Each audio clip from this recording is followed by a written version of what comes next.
Hello, poetry family. Today I'd like to read one of my favorite poetry books. It's Foamy Sky by Miklos Radnoti, who was a major Hungarian poet of the 20th century. This version is translated from the Hungarian by two of my poetry professors, Zuzana Osvoth and Frederick Turner.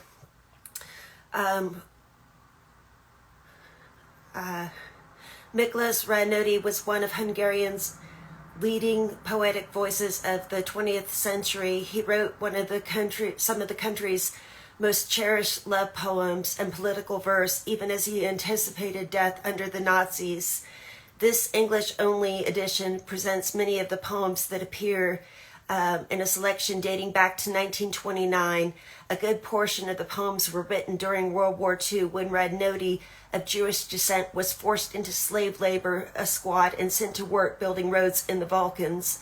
On the final march through Hungary toward Austria near the end of the war, the guards murdered the disabled prisoners who had not already died en route and buried the bodies in a mass grave. Radnoti's last poems were found in the pocket of his coat when his body was exhumed.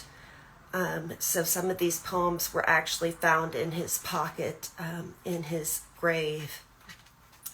And I would like to read the title poem, Foamy Sky. The moon sways in a foamy sky. How strange that I'm alive.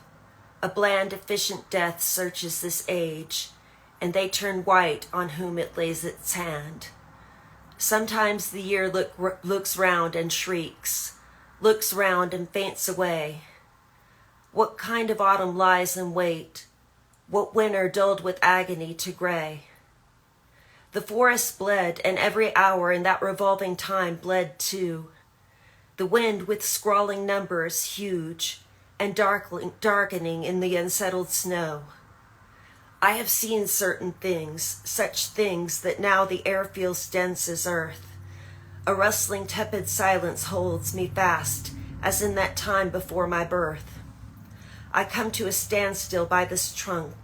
It stirs its thick leaves angrily, reaches a branch down. For my neck, now I am neither weak nor cowardly, just tired, unmoving, and the branch searches my hair, terrified, mute. Such things one must forget, but I have never been able yet to forget. Foam gushes forth upon the moon. A dark green venom streaks the sky. I roll myself a cigarette. Am slowly, carefully, a living eye.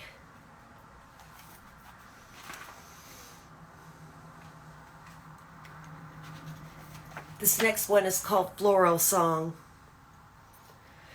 Petals on your mouth are falling from apple balls through the bright air. One by one, the last flakes twirling falls upon your eyes and hair.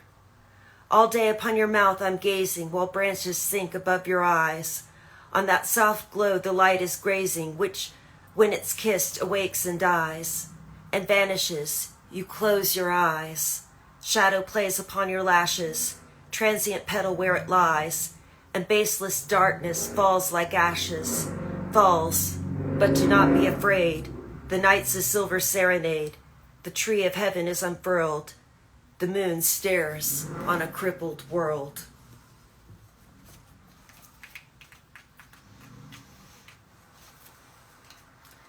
This one is called Fragment.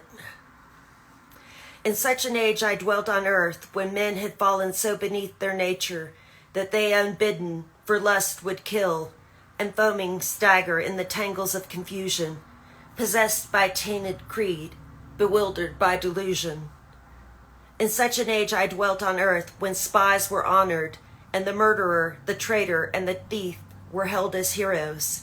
But he whose zeal, it seemed, lacked voice and violence would be abhorred as if he bore a pestilence. In such an age I dwelt on earth, when he who would protect perforce must hide, and gnaw his fist in bitterness and shame. That nation in its madness laughed and thought it good to taste such fatal horrors, drunk with filth and blood. In such an age I dwelt on earth, when to the child the mother was accursed.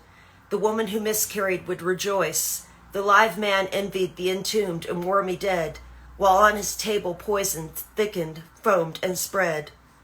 In such an age I dwelt on earth, when the dumb poet must wait and hold his peace, hope for the day when he might find a voice.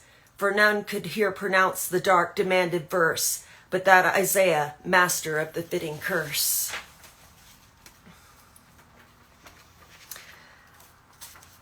And the final poem I would like to read by Miklos Radnoti is called Root. Root now gushes with its power, rain to drink and earth to grow, and its stream is white as snow. Earth it heaves above the earthly, crafty in its clamberings, arm climbed with a clavable strings. On its wrists pale worms are sleeping, and its ankles worms caress. World is but worm-eatedness. Root, though for the world cares nothing, thrives and labors there below, labors for the leaf-thick bow, marvels as the bow it nurses, liquors succulent and sweet, feeds celestial sweet. Root is what I am, root poet, here at home among the worms, finding here the poem's terms. I, the root, was once the flower, under these dim tums my bower, comes the shearing of the thread, death saw wailing overhead. Thank you for being here with me, poetry family. Have a good day.